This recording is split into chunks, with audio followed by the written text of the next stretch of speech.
더불어 사는 활기찬 희망, 성동구에서 매주 화요일과 목요일 오전 10시 성동구의 소식과 함께 도움이 되는 생활 꿀팁까지 매주 3명의 DJ들이 여러분을 찾아갑니다. 용비교에서 살고지 체육공원까지 여러분의 산책길에 동반자가 되어드릴게요. 안녕하세요. 저는 DJ 김민영입니다. 2022년 이민년 새해가 밝았습니다. 올해 첫 방송으로 여러분께 인사드릴 수 있어서 참 기쁘네요. 새해가 밝은 만큼 더 기쁜 일들이 모두에게 가득하길 바랍니다. 새해 첫 성동뮤직박스 밝은 에너지 담아 시작합니다. 오늘 첫 곡으로는 가호의 시작 듣고 금방 다시 올게요. 본격적으로 오늘의 첫 번째 코너 시작합니다. 우리 구의 다양한 소식을 들려드리는 성동뉴스 시간입니다. 여러분께 도움이 되는 알짜배기 정보들이 담겨 있으니 귀를 기울여주세요. 첫 번째 소식입니다. 우리 구는 코로나19 감염으로 어려움을 겪는 구민들을 위한 다양한 지원 정책을 추진하고 있습니다. 먼저 코로나19 감염으로 타 지역 생활치료센터 조기 퇴소 후 자가격리를 위해 방역택시를 이용하는 구민을 대상으로 최대 15만 원 이내의 방역택시 요금을 지원합니다. 신청은 전화, 이메일 등으로 하실 수 있으며 방역택시 이용자 개인 계좌로 이용 금액이 입금됩니다. 또한 자가격리자의 가족, 동거인을 위한 숙박비도 지원합니다. 성동구 소재 숙박시설 이용 시 가구당 1박에 3만 원씩, 최대 10박까지 지원이 가능한데요. 숙소 이용 전날 반드시 PCR 검사를 받으셔야 합니다. 이용을 원하시는 분은 성동구청 안전관리과로 문의하시기 바랍니다. 우리 구의 정책을 통해 코로나19 장기화로 무거워진 구민의 경제적 부담을 완화하고 코로나19 확산 방지에 기여할 수 있기를 바랍니다. 다음 소식입니다. 우리 구는 올해 3월까지 한파로 인한 수도 간 동파 문제로 어려움을 겪는 취약계층 가구를 대상으로 찾아가는 해빙 지원 서비스를 실시합니다. 이 서비스는 수도관을 녹여줌은 물론 상태 점검, 그리고 추가 점검이 필요할 경우 전문 서비스 업체로의 연결까지 가능한데요.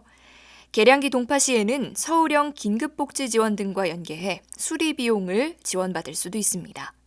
이용을 원하시는 분은 거주지 동주민센터 또는 성동구 도시관리공단으로 문의하시기 바랍니다. 그러면 노래 듣고 오겠습니다. 데이브레이크의 꽃길만 걷게 해줄게, 멜로망스의 동화. 노래 잘 듣고 오셨나요? 네, 이번에는 한 주 동안 접수된 구민 여러분의 사연을 읽어드리는 시간입니다. 성동구청 유튜브 성동뮤직박스 영상 하단에 댓글로 신청곡과 사연을 남겨주시면 저희가 이 시간에 소개를 해드립니다. 방송에서 소개된 사연은 성동구청 유튜브에서 언제든지 다시 들어보실 수 있으니까요. 참고해주세요. 오늘은 접수된 사연이 없어 영화를 하나 소개해드릴까 합니다. 이탈리아 베로나. 로미오와 줄리엣의 슬픈 사랑 이야기의 배경이 된 곳이기도 하죠. 작가 지망생인 소피는 베로나에 여행을 왔다 우연히 줄리엣의 발코니를 방문하게 됩니다. 줄리엣이 로미오에게 사랑 고백을 하던 그 발코니 말이죠. 그리고 그곳에서 수많은 여성들이 편지를 쓰고 벽돌 틈새에 편지를 끼워두고 가는 것을 보게 됩니다.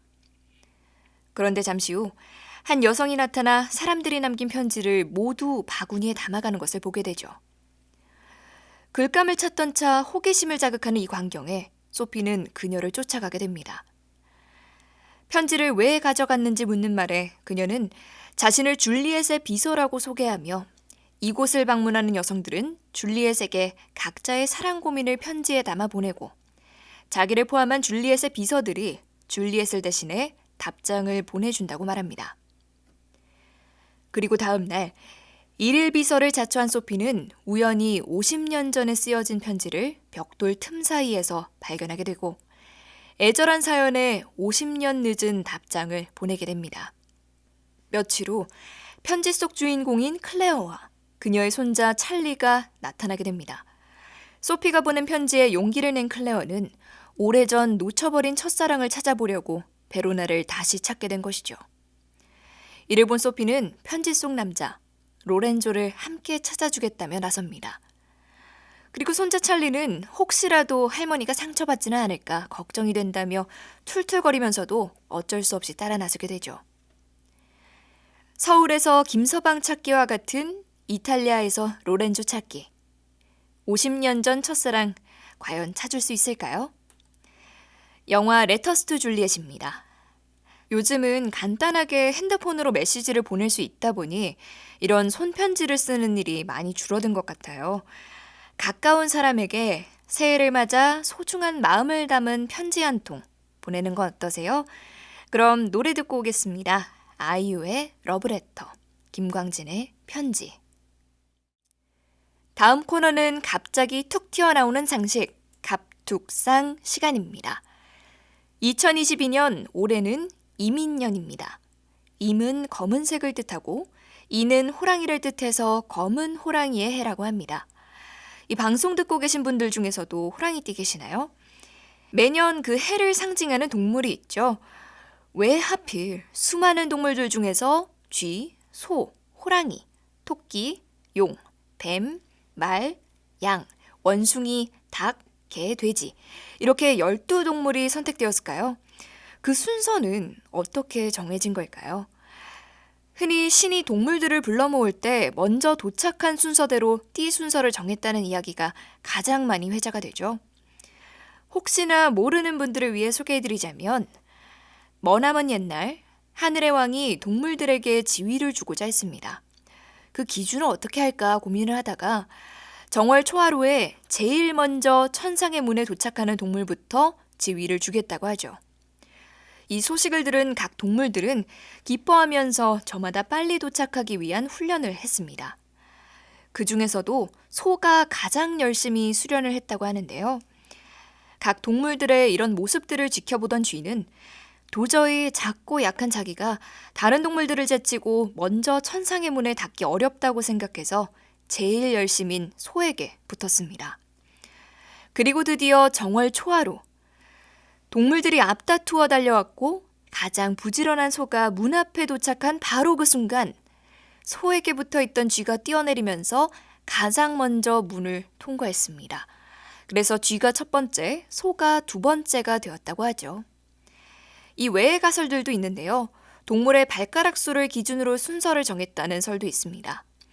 쥐는 앞뒤 발가락의 수가 다른데 앞발은 짝수, 뒷발은 홀수로 음과 양이 공존하는 동물이라 첫 번째가 되었고 그 뒤로 발가락 숫자가 홀수와 짝수인 동물을 서로 교차해서 배열했다고 하네요. 예를 들면 소가 4개, 호랑이가 발가락이 5개, 토끼가 2개 이런 식으로 발가락 수가 홀수와 짝수인 동물이 번갈아 가면서 배치가 된 것이죠. 또는 각 동물들이 가장 활발하게 활동하는 시간을 기준으로 했다고도 합니다. 예를 들어 자시인 밤 11시에서 새벽 1시는 쥐가 가장 열심히 뛰어다니는 때이고 그 다음인 축시인 새벽 1시부터 3시는 소가 저녁에 먹은 여물을 되새김질하면서 아침 밥가리를 준비하는 시간이라는 것이죠. 듣고 보니 왠지 그럴듯하지 않나요? 그러면 다음 코너로 넘어가기 전 노래 2곡 보내드립니다. 휘트니 휴스턴, 머라이어 캐리의 When You Believe, 마이클 잭슨의 Heal the World. 세계에는 세계보건기구 WHO가 있다면 성동구에는 성동구민 여러분의 건강을 책임지는 세계성동기구 WSO가 있습니다. 달달한 팥이 들어있는 붕어빵, 추운 겨울 속을 따뜻하게 해주는 팥죽, 여름에는 팥빙수까지 우리 주변을 보면 은근히 팥이 들어간 음식이 참 많더라고요.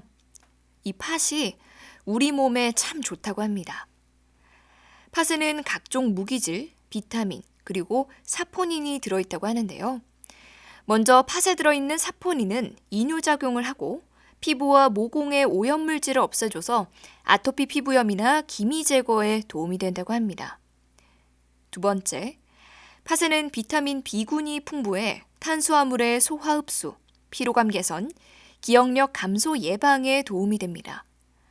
특히 팥은 곡류 중에 가장 많은 비타민 B1을 함유하고 있다고 하네요. 비타민 외에도 칼륨도 풍부하다고 합니다. 세 번째, 팥은 쌀의 10배, 바나나의 4배 이상의 칼륨을 함유하고 있어서 짠 음식을 먹을 때 섭취되는 나트륨이 체외로 잘 배출되도록 도와줘 붓기를 빼주고 혈압 상승 억제에 좋다고 합니다.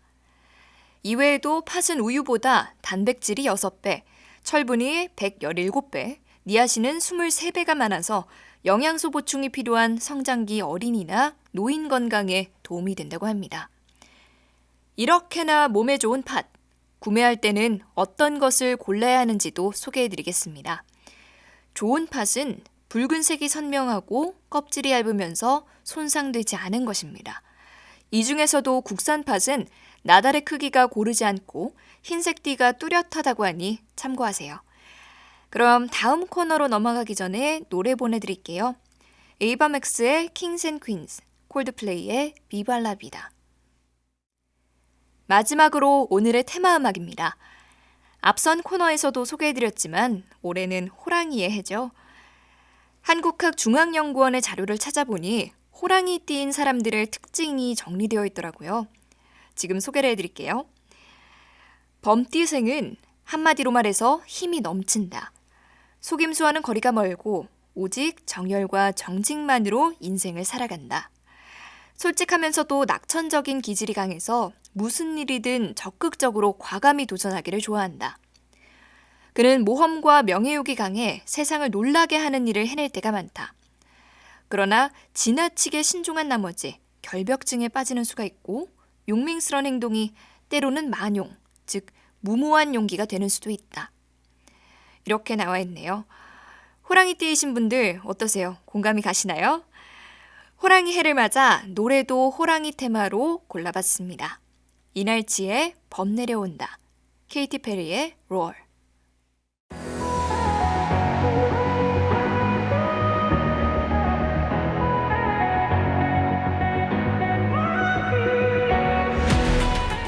노래 잘 듣고 오셨나요? 아쉽지만 성동 뮤직박스 여기서 인사드려야 할 것 같습니다. 오늘 선곡은 어떠셨나요? 라이브 창이나 유튜브 댓글로 저희와 감상평 공유해주세요. 저희는 화목 오전 10시에 옵니다. 그리고 토요일과 일요일에도 오전 10시, 오후 3시에 다시 방송이 또 나가니까 참고해주시고요. 그럼 저희가 다시 올 때까지 건강하시고 전하고 싶은 말이 있으시다면 유튜브 성동 뮤직박스 영상에 댓글 꼭 남겨주세요. 마지막 곡으로는 아바의 해피 뉴 이어 보내드립니다. 오늘도 내일도 성동하시고 새해 복 많이 받으세요. 지금까지 성동 뮤직박스, 저는 DJ 김민영이었습니다.